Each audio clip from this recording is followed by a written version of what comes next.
Hello tout le monde, je suis trop contente de vous retrouver pour cette nouvelle vidéo. Avant de la commencer, je tenais à vous remercier pour votre réactivité après que j'ai annoncé que YouTube ait démonétisé ma vidéo, ce qui est toujours le cas aujourd'hui. En revanche, pour ce qui est du nombre de likes ou même des vues, YouTube a donc remis à la normale le nombre de vues et miraculeusement le nombre de likes a grimpé au plafond. Donc merci en tout cas pour votre intervention parce que c'est grâce à vous. Et maintenant on va pouvoir commencer la vidéo, en tout cas le sujet de la vidéo. Hier, vous avez tous choisi en majorité que je parle aujourd'hui de la marque Julicious Cosmetics, plus précisément sur le pourquoi du comment personne ou quasi personne n'en parle. Cela remonte à un petit moment déjà, mais je vous avais demandé via un post dans mon onglet communauté de me citer des marques de maquillage Black-Hand et souvent la marque Julicious revenait en commentaire. Je me suis donc rendue sur le site de la marque pour zioter un petit peu ce qu'elle proposait et je suis tombée au moment où ils annonçaient la venue d'une nouvelle palette. Je me suis donc dit que j'allais attendre patiemment que la palette ne sorte. Entre temps, j'ai fait des recherches sur internet afin de tomber sur d'éventuels tutos ou encore revues pouvant me donner une idée plus précise de la marque venant de personnes qui l'ont déjà testée. Vous savez, un peu comme quand les marques comme Sananas ou encore Gaël Garcia sortent, à peine sorties sur le marché, c'est déjà en rupture de stock, tout le monde en parle, on a des tutos un petit peu partout. Et c'est un petit peu ce que je cherchais. Donc j'ai tapé sur YouTube Julicious et là je suis tombée sur pas mal de vidéos venant d'elle-même et quelques vidéos de personnes qui en parlaient. En tout et pour tout, je crois que je suis tombée en première page sur 2 ou 3 vidéos datant de 2 ans, 3 ans pour certaines.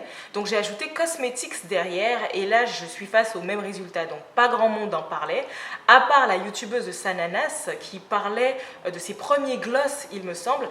Et j'ai même envie de dire que c'est elle qui a dû ouvrir le bal en tout cas pour la marque Julicious en ce temps-là. Je me suis demandé ce qui se passait avec la marque. Pourquoi quasi personne n'en parle?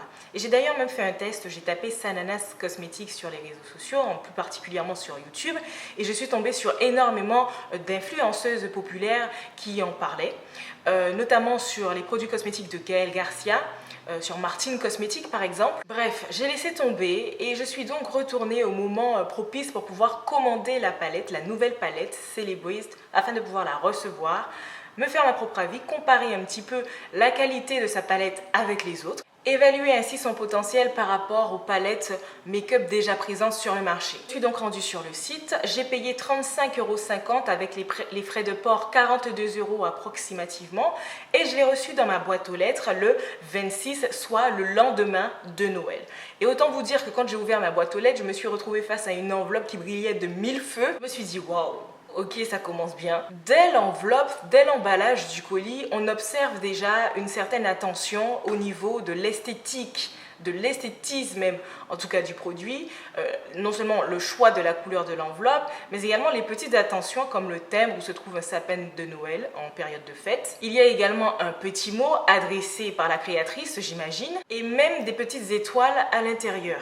Pour ce qui est de la palette en elle-même, donc on a le carton qui vient protéger la palette et ensuite on a la palette en elle-même. Donc déjà en matière de présentation, j'aime assez les couleurs, même le nom qu'elle a choisi, à savoir Celebrate, je trouve que ça lui ressemble particulièrement. Et pour ce qui est des couleurs, donc elle en propose 30. Pour tous les goûts, pratiquement, pour tous les styles, on peut en faire vraiment plusieurs. On peut faire du nude, tout comme du classe, tout comme du festif. Et au niveau de la tenue, au niveau de la texture, ce sont des poudres qui ne sont pas volatiles. C'est-à-dire qu'elles se fixent assez bien sur la peau. Je n'ai rien mis comme base ou comme crème ou quoi que ce soit sur mon bras. Les couleurs sont très pigmentées et peuvent laisser libre cours à l'imagination des professionnels en maquillage. C'est une palette qui en matière de présentation, d'esthétisme, de packaging ou même encore de contenu répond aux besoins de la clientèle actuelle. Là, je me suis dit, mais je ne suis pas plus avancée parce qu'on est face à une palette qui répond relativement aux exigences d'une clientèle qui aime se maquiller par exemple, ou même d'influenceurs ou de youtubeurs, même les plus populaires qui aiment se maquiller. Donc, je n'ai toujours pas la réponse à ma question, à savoir pourquoi cette palette, on n'en parle pas. Alors du coup, j'ai voulu jeter un coup d'œil sur la liste de la composition de la palette. Je me suis dit, bon, sans doute, probablement, ce serait ça le problème. Et puis, je suis redescendue sur Terre et je me suis dit, non mais Niti, objectivement, toutes les youtubeuses, influenceuses, beauté actuelles ne font clairement pas attention à ce genre de choses. Quand bien même la compo serait la pire qui soit, ce qui est d'ailleurs bien loin d'être le cas, comparé à des Martine Cosmetics ou encore à des Sananas, des Anastasia Beverly Hills, etc., quand bien même ce serait le cas, ce ne serait pas un argument plausible. Donc je laisse tomber cette théorie puisque là on va frôler le ridicule. Donc j'ai de nouveau analysé l'historique des palettes tendances sur les réseaux sociaux. J'ai voulu voir qui en parle, pourquoi on en parle la plupart du temps. Et je me suis rendu compte que quand un youtubeur ou un influenceur populaire parle d'une certaine marque de palette, c'est soit parce que celle-ci vient des États-Unis et qu'elle est déjà popularisée là-bas par des youtubeuses américaines, soit que ce soit une palette conçue par un youtubeur influent ou encore un influenceur puissant, ou soit parce que l'on a été payé par la marque en question ou que l'on a reçu une palette gratuitement. Mais à votre avis, quel est le point en commun entre toutes ces théories? L'intérêt. Tout simplement. Et pour mieux vous expliquer la chose, on va reprendre l'exemple des palettes populaires aux États-Unis, qui est un pays qui est très admiré par les Français dans le domaine du maquillage. On va pas se mentir. Les marques très tendances aux États-Unis à l'heure actuelle sont des Anastasia Beverly Hills, les marques d'influenceurs puissants comme Jackie Aina, James Charles ou encore les Juvia's Place, qui ont été popularisés par des influenceurs très puissants, et que donc quand les youtubeurs ou influenceurs populaires en France en parlent, c'est pour en quelque sorte être éclaboussés par cette notoriété. Parler de quelque chose de tendance, surtout venant des États-Unis, font que toi-même, du coup, tu deviens tendance. Elle surfe donc sur une tendance déjà existante, rien que le fait de mettre le nom d'une marque populaire là-bas en titre sur sa vidéo, fait déjà que ça t'attire des vues. Et il est vrai que même si surfer sur une tendance déjà existante n'est pas vraiment de l'influence au final, parce que la vraie influence est celle de rendre quelque chose d'impopulaire populaire, on est sur une pratique habituelle, purement stratégique pour pouvoir rester, on va dire, dans le coup. Et même chose pour les palettes créées par des youtubeurs très puissants comme Sananas avec la sortie de sa palette ou encore Martine Cosmétique avec ses palettes également. Dès la sortie de leur palette, on a une avalanche de tutos ou de revues qui en parlent et c'est certainement pas pour les soutenir ou encore leur apporter des revenus en plus car clairement Sananas ou encore Gaëlle Garcia n'ont clairement pas besoin de ce genre de soutien. À elles toutes seules, elles font des ruptures de stock.